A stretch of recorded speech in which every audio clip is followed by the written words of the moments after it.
What if we took two-player box, split it in two, and added a lot to both of those boxes separately? I think we would make more money that way. Huh. Hey guys, welcome to another Lords of War Games and Hobbies video. I'm Chris, and I'm here with Empty Chair today, so he won't be piping in much.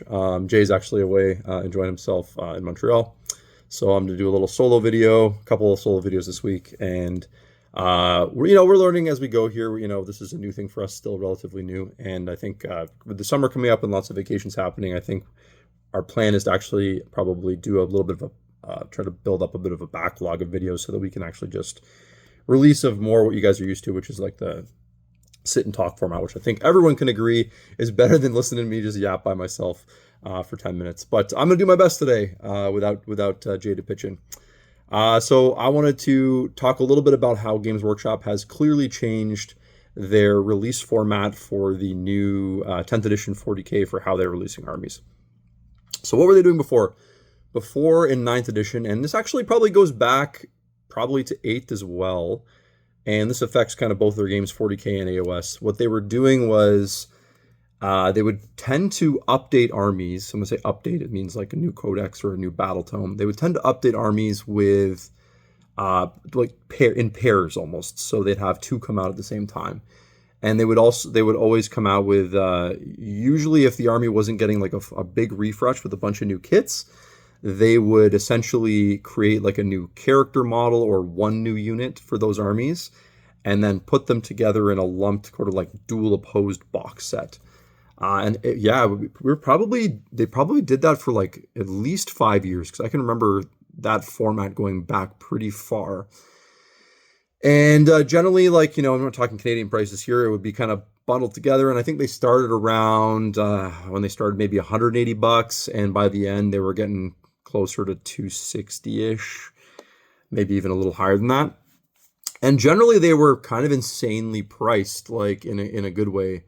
You'd usually get close to double sort of value in terms of the models inside. So like if you're buying it for one side, you would tend to almost get like the second faction almost for free, which was pretty cool. I think the major downside to that format, so obviously the benefit is like you got a whole bunch of models for free, but those sets always feel weird because like when a new set comes out, when a refresh comes out with a new book, you're generally excited to buy some models and you want the new character. Okay, he's in the box. You don't always have a friend necessarily to split that with, and hobby stores are actually not permitted to actually advertise broken up boxes either. So our hands are a little tied there as well on that front. I don't know if you guys knew that. Which is why you never see stores do that, or at least advertise that they're doing that. So it could be sometimes despite it being such a great product and very affordably priced, sometimes it wasn't always like an easy sell to people, because it's one of those things. It's one of those like age old things. Is like, is it a deal if you don't want it, right? Like you're getting a whole bunch of models for free, but you're like, yeah, but I don't really want them, so. Yeah, so either way, I think it had mixed success. I think some sets were slam dunks, and then other ones kind of sat around for a while. And I imagine for two reasons, Games Workshop took a look at that model and said, okay, we can do better than this. Number one is I don't think they always wanted to be releasing two books at the same time. I think that was kind of maybe tying their hands together a little bit. And number two, as is always the case, looking for ways to make more revenue, right? Which you can't blame them for. It's a company. So what are they doing now? So now the way the release looks, at least we're a few books into the new edition. I think we can strongly say that this is how they're releasing armies, because it's been the same for everyone so far. Is a new book comes out, you get your typical data cards, your dice. And then your new miniature is essentially paywalled behind a new box set. But instead of it being a two army box set with some forces for each side, they're just doing like a big, almost like Christmas Megaforce deal for each army. And actually, specifically to the Chaos Space Marines, which is the first, I believe, the first time they've done this in this edition for this new format. They actually had 2 box sets. So, and they're, Canadian price tag, I think they're like 260, 280 kind of ish range. So not on the cheap side. Still rammed with value, like a ton of savings if you buy it. And they're pretty cool thematic boxes. Usually they're themed towards a certain kind of play style. I saw the Gene Stealer Cult one coming up. Isn't necessarily themed, it just has like a lot of stuff in it. Like it's got 2 trucks and like a smattering of each of the box sets and a hero. They're pretty good starts to armies if you're kind of jumping in. Here's my kind of so obviously, like for a person who's like collecting the new Chaos Space Marines, is the net amount that they're being asked to spend when that book comes out, has that gone up essentially? Well, I mean, the simple answer is yes, right? From this edition to last edition, I believe we saw codexes go from around the $50, $60 range, and now they're up to $70. The dice have kind of stayed the same-ish. They have made them a little smaller in the package, but the price went down as well. So they're kind of hovering around the same price. And I actually think they made the dice a little nicer now. I quite like the new dice style. They're very nice and unique. I wish AOS would get some nice dice like that. We just AOS gets the front end of the dice. They get like the solid opaque colors. You're just like, oh, a green dice with a symbol, cool. And then 40K has these like beautiful marbled dice with like, they just look awesome. So I hope they give the AOS dice in the new edition some love. So you look at those sorts of things. I think the card packs have gone up maybe $5, $10. And then you look at the combat patrols. They've got up a tiny bit, but they are repackaging them every time as well. So, and then you've got the new box set. So you've got the $260, $280 box set, and sometimes there's 2 of them now. There's 2 of the Chaos Space Marine ones. So this is where it gets a little like, okay, as a retail. So I'll put my my work hat on here, which I obviously am wearing most of the time. Where from a retailer's perspective, we're looking at this like list of products for that they want us to bring it. Well, of course we have to bring in. We can say no to some things, obviously, but we it was like this is a much bigger list than it was traditionally. So there's a lot of things for essentially what it amounts to a rewritten book and 1 new model. We might be spending like thousands of dollars on just like repackaged versions of the same things, right? So, and from a retailer perspective, sometimes it's good, sometimes it's bad. Like the new box sets, the big ones, seem to be doing pretty well. People seem to be responding really well to them. But with all things, like when they first started to do those 2-player sets with different sides on both, that was new and cool, and people responded really well to them too. And eventually this stuff does start to kind of like the sort of like effect kind of wears off a little bit, right? And we've seen that with the Christmas sets that come out, or holiday sets, I should say, that come out every year. There's been diminished returns on those. Not only have they scaled back the amount of like free stuff you're getting, and then like the discount amount has scaled back quite significantly.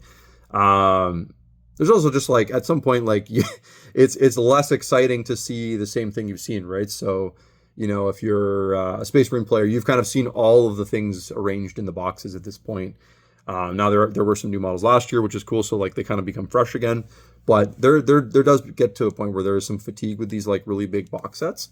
So that's, I guess, my sort of, putting my business hat on a little bit, saying, okay, obviously as a retailer, these big boxes take up a lot of space.